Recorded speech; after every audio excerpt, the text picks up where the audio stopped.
मुस्तकबिल के middle east में अमेरिका के लिए कोई जगह नहीं है। ईरान आने वाले बरसों में मिडल ईस्ट में अहम रोल अदा करेगा।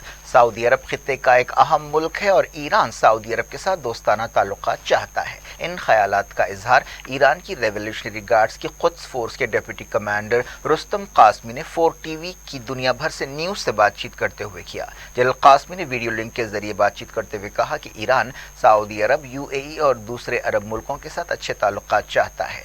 उन्होंने कहा कि ईरान न सिर्फ मिडल ईस्ट बल्कि दुनिया के लिए बहुत फायदेमंद हो सकता है। उन्होंने कहा कि ईरान वसाइल की दुनिया से मालामाल मुल्क है जिसके पास हाइड्रोकार्बन्स और गैसेस के जखीरे हैं जिनकी दुनिया को ज़रूरत है। उन्होंने कहा कि अमेरिका और दूसरे मगरबी मुल्कों को मिडल ईस्ट से दूर रहना चाहिए और उन्हें अपने लिए नए उसूल बनाने चाहिए।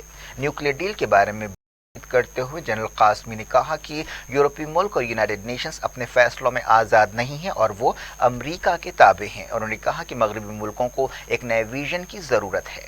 यमन जंग के बारे में इजहार ख्याल करते हुए कुद्स फोर्स के डिप्टी कमांडर ने कहा कि यमन में फौजी मुदाखलत फौरी बंद होनी चाहिए और जंगबंदी का समझौता होना चाहिए। उन्होंने कहा कि यमन में जालिमाना कत्लेआम हुआ है, इंफ्रास्ट्रक्चर को तबाह कर दिया गया है जो पहले से ही एक गरीब मुल्क था। उन्होंने यमन की नाकाबंदी फौरी हटाने का मुतालबा किया।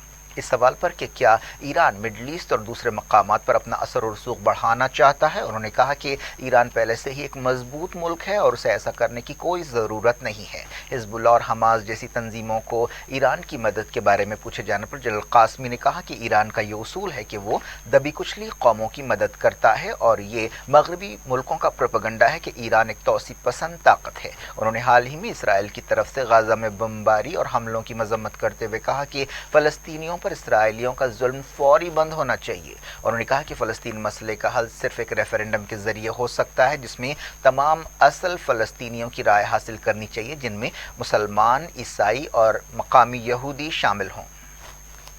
जनरल कासमी ईरान के सदारती उम्मीदवार भी थे, लेकिन वो जुडिशरी चीफ इब्राहिम रईसी के हक़ में दस्तबरदार हो गए। उन्होंने इंडिया ईरान ताल्लुकात के बारे में भी इजहार ख्याल किया और कहा कि ईरान इंडिया के लिए सेंट्रल एशिया के मुल्कों के लिए एक गेटवे साबित हो सकता है और इससे दोनों मुल्कों का फ़ायदा होगा।